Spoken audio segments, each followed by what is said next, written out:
Hello student, मैं doctor निधि शर्मा। आज आप लोगों के साथ डिस्कस करूंगी factors affecting the value of bond energy. इससे पहले वाले हमने वीडियो में डिस्कस किया था multi centred bonding in electron deficient molecules. उसी के आगे का है ये topic, factors affecting the value of bond energy. देखिए, बॉन्ड ऑर्डर, ये बॉन्ड एनर्जी जो है वो बहुत से ऐसे कारक हैं जिनकी वजह से ये प्रभावित होती है। उसमें सबसे पहले है बॉन्ड ऑर्डर। बॉन्ड ऑर्डर से बॉन्ड एनर्जी प्रभावित होती है। वो किस तरह से होती है? देखिए, बॉन्ड ऑर्डर बढ़ने से साझी के जो इलेक्ट्रॉन्स हैं उसमें वृद्धि होती है। शेयरिंग जो इलेक्ट्रॉन्स हैं वो बढ़ते हैं, और उनके बढ़ने से क्या होता है कि दोनों जो नाभिक हैं एटम्स के, उनका इलेक्ट्रॉन्स के प्रति आकर्षण बल जो है वो बढ़ जाता है। और आकर्षण बल बढ़ने से क्या होगा कि दोनों एटम्स के बीच की जो दूरी है वो कम हो जाती है। दूरी कम हो जाती है मतलब बॉन्ड लेंथ कम हो जाती है। और बॉन्ड लेंथ कम होगी तो क्या होगा? बॉन्ड लेंथ कम होने से बॉन्ड स्ट्रेंथ बढ़ जाएगी। आप यहाँ देखिए, सी सी सिंगल बॉन्ड है, यहाँ सी डबल बॉन्ड है, यहाँ सी ट्रिपल बॉन्ड है। तो बॉन्ड ऑर्डर कैसा हो रहा है? बढ़ रहा है। बॉन्ड डिस्टेंस कैसा हो रहा है? कम हो रहा है। बॉन्ड ऑर्डर बढ़ेगा तो बॉन्ड डिस्टेंस जो है वो कम होगा। बॉन्ड लेंथ जो होती है वो बॉन्ड स्ट्रेंथ के इन्वर्सली प्रोपोर्शनल होती है। बॉन्ड लेंथ बढ़ेगी तो बॉन्ड स्ट्रेंथ कम होगी। यहाँ देखिए, बॉन्ड जो लेंथ है वो 1.54 है, 1.34, 1.20। तो यहाँ बॉन्ड डिस्टेंस जो है वो कम होता चला जा रहा है। बॉन्ड ऑर्डर बढ़ रहा है तो बॉन्ड स्ट्रेंथ कैसी होगी? वो बढ़ेगी। बॉन्ड एनर्जी जो है वो क्या होगी? बढ़ेगी। जहाँ पर बॉन्ड लेंथ कम है वहाँ बॉन्ड एनर्जी ज़्यादा होगी, जहाँ बॉन्ड लेंथ ज़्यादा है वहाँ बॉन्ड एनर्जी कम होगी। ठीक है। अब नेक्स्ट लेते हैं हम एटॉमिक साइज़। किसी भी एटम का साइज जितना बड़ा होगा, देखिए, एटम का साइज जितना बड़ा होगा नाभिक से इलेक्ट्रॉन की दूरी उतनी ही अधिक होगी, है ना। इलेक्ट्रॉन नाभिक से उतने ही ज़्यादा दूर रहेंगे, और उनके बीच में जो फोर्स ऑफ अट्रैक्शन है वो भी कैसा होगा? कम हो जाएगा। बॉन्ड लेंथ बढ़ जाएगी। बॉन्ड लेंथ बढ़ेगी तो बॉन्ड स्ट्रेंथ कम हो जाएगी। और यहाँ पर आप देखिए, कार्बन हाइड्रोजन इधर देखिए, आप 1.14 है इसमें CH का बॉन्ड, और ये CCl में है 1.76 बॉन्ड लेंथ है। इसमें CBr में है 1.91, और C आयोडाइड में CI में कितना है? 2.1 एंगस्ट्रॉम। तो यहाँ पर जो है वो बॉन्ड लेंथ कैसी हो रही है? बढ़ रही है। और इसकी बॉन्ड स्ट्रेंथ देखिए क्या होगी?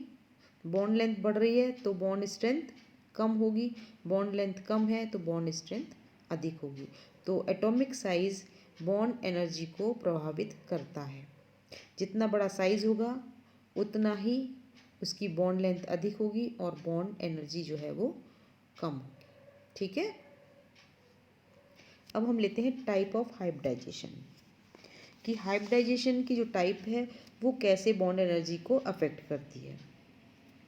देखिए, हाइब्रिडाइजेशन का जो टाइप है वो बॉन्ड एनर्जी और बॉन्ड लेंथ दोनों को प्रभावित करता है।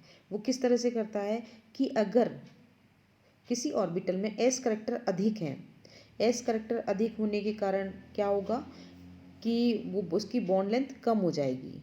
बॉन्ड लेंथ कम होगी तो बॉन्ड स्ट्रेंथ जो है वो बढ़ जाएगी, और बॉन्ड स्ट्रेंथ बढ़ेगी तो क्या होगा? जो बॉन्ड है उसमें आयनिक करेक्टर बढ़ जाएगा। जो एस करेक्टर बढ़ने से क्या होगा? बॉन्ड में आयनिक करेक्टर जो है वो बढ़ जाएगा। इसके साथ साथ एस करेक्टर बढ़ने से क्या होता है? एटम की जो इलेक्ट्रोनेगेटिविटी का मान है, विद्युत ऋणता का जो मान है, वो भी बॉन्ड में आयनिक करेक्टर को बढ़ा देता है, अर्थात उसकी बॉन्ड स्ट्रेंथ जो है वो बढ़ जाती है। आप यहाँ देखिए, हाइब्रिडाइजेशन sp3 sp2 sp, तो सबसे ज़्यादा एस करेक्टर किस में है? sp में 50% है, sp2 में 33.3 है, और sp3 में कितना है? 25% है। तो बॉन्ड डिस्टेंस एस करेक्टर बढ़ने से क्या होगी, कम हो जाएगी।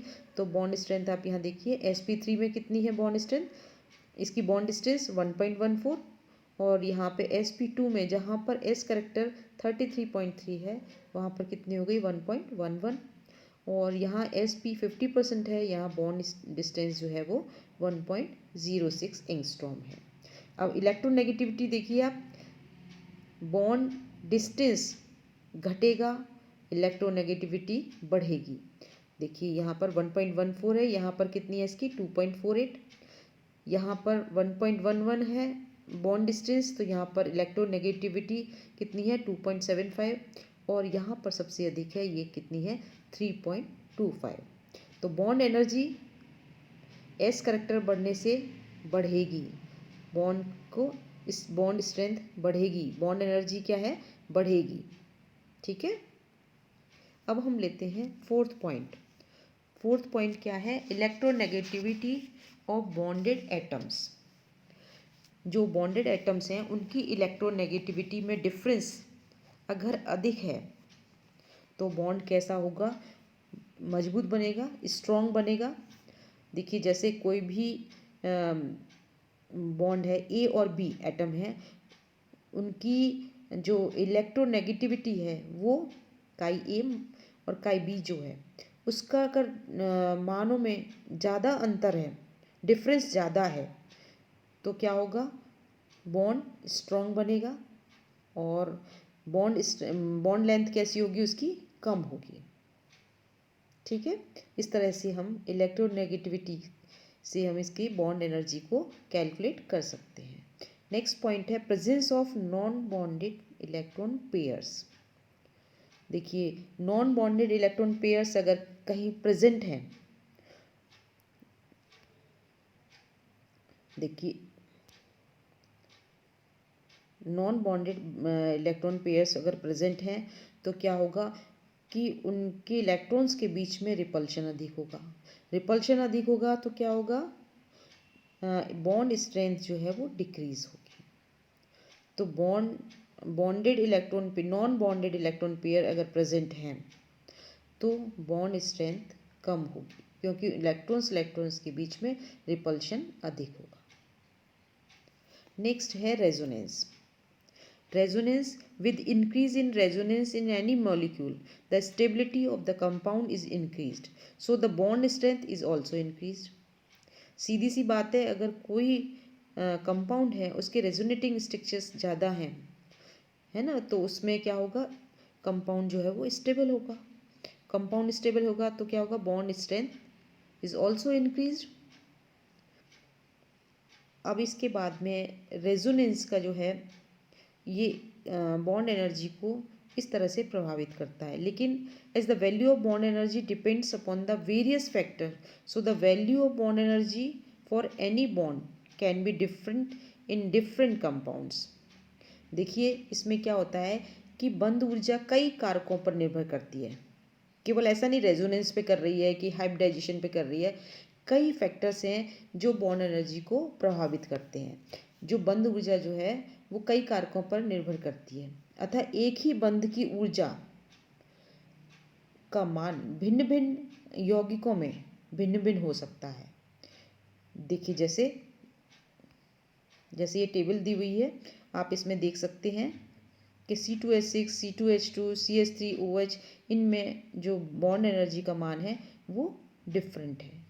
यहाँ देखिए आप, ये टेबल में हमने दिए हुए हैं, तो आप इसमें देखिए बॉन्ड एनर्जी सिर्फ एक फैक्टर पर डिपेंड नहीं करती, वो कई फैक्टर्स पर डिपेंड करती है, इसलिए बॉन्ड एनर्जी का मान डिफरेंट कंपाउंड्स में डिफरेंट होता है। ठीक है, समझ में आ गया आपको कि बॉन्ड एनर्जी कितने फैक्टर्स पर डिपेंड करती है, या हम कहें कि ऐसे कौन से फैक्टर्स हैं जो बॉन्ड एनर्जी को प्रभावित करते हैं। तो पहला कौन सा हो गया, bond order, second atomic size, third one is hybridisation, type of hybridisation, और फोर्थ है electronegativity of bonded atoms, and fifth presence of non bonded electron pairs, और सिक्स्थ है रेजोनेंस। ठीक है स्टूडेंट, ओके, थैंक यू।